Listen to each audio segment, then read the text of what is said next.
안녕하세요. 신통정형외과 대표원장 심재생입니다. 여러분들이 이제 생활에서 하다 보면 뭐 물건 들 때 아니면 무슨 운동하다가 허리가 삐끗해 갖고 뭔 일이 쓰고 뭐 어디 앉아 있기도 힘들고 서 있기도 힘들고 막 그럴 때가 있어요. 그건 되게 급성 요부 염좌라고 합니다. 여기 있는 근육들이 말하자면 인대가 갑자기 문제가 생겼을 때 그런 일이 생겨요.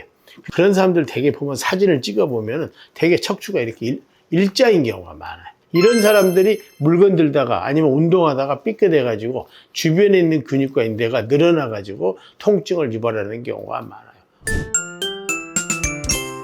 그럼 이런 분들은 어떻게 처치해야 되느냐? 응급인 경우는 어떻게 할 수가 없잖아요. 그럼 응급인 경우는 보통 48시간 정도까지는 여러분들 아이스팩 하는 게 좋습니다.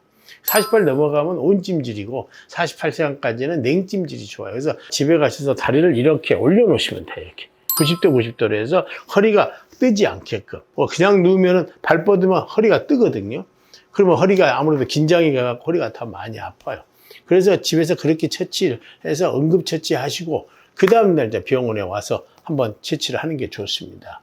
근데 되게 그러신 분들은 되게 찍어보면 일자 허리라든가 허리도 거꾸로 돼 있는 역시자 허리가 있는 경우가 많아요. 대체적으로 젊으신 분들은 되게 디스크가 많고 나이가 이제 보통 50대, 60대 넘어가면은 허리 협착증이 많아요. 척추관 협착증이라고 하는데 우선 디스크 쪽이 이제 젊으신 분들이 많은데 디스크는 다쳐서 오는 경우는 별로 없어요. 우리가 평소 때 생활 습관이 잘못돼서 쌓여가지고 어느 순간 디스크가 이와 같이 척추가 이렇게 C자 모양으로 있으면 상관이 없는데 점점 이렇게 일자 모양이 되잖아요. 그러면 마디하고 마디 사이에 물렁뼈가 튀어나와갖고 이렇게 와서 이 신경을 이렇게 누르는 거예요. 그래서 저려갖고 다리가 저리는 겁니다. 그럼 디스크가 있는 경우는 기본적인 약물이라든가 일반적인 물리치료를 처음에 해봅니다만 그것 갖고 잘 안 되는 경우가 많아요. 디스크의 정도에 따라 다르죠. 물론 MRI를 찍으면 다 금방 알 수 있지만 MRI도 비싸잖아요. 그러니까 그러기 전에 먼저 할 수 있는 게 일반적인 물리치료에서 견인치료를 해보고 또 약물 복용을 해서 근육 이완을 좀 시켜주고 그 다음에 세 번째는 거기다 찜질 같은 것도 같이 하고 물리치료가 안 되면 그 다음부터 이제 저희들이 도수치료 그 다음에 신경차단술 그거보다 안 되면 어떻게 돼? 우리가 꼬리뼈에다가 바늘 갖다 집어넣어서 해주는 신경성형술, 풍선확장술 또 그 다음에 고주파 수액 감압술 이와 같은 시술하는 방법들이 있어요.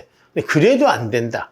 그리고 그 기준은 어디를 보느냐? MRI 보면 알 수 있어요. 뭐 디스크가 터졌다든가, 뭐 이런 사람들은 결국은 수술로 갈 수밖에 없어요. 그러니까 오자마자 무조건 뭐 허리가 아프다고 해서 디스크다 해서 바로 수술하는 건 아니에요. 그러니까 기본적인 치료를 단계별로 하다가 정 아니다 싶으면 그때 수술해도 충분합니다. 그리고 수술을 하게 되면 아무리 후유증이 없다고 하지만 그래도 요통이 좀 남는다든가 시간이 가면서 점점 근육이 약해져서 자꾸 요통이 잘 생기거든요. 수술 후 후유증이라는 게 있어요. 그래서 되도록이면은 수술하지 않고 비수술적 방법으로 충분히 해보고 정 안 되면 그때 가서 수술하는 쪽이 현명하다고 하겠습니다.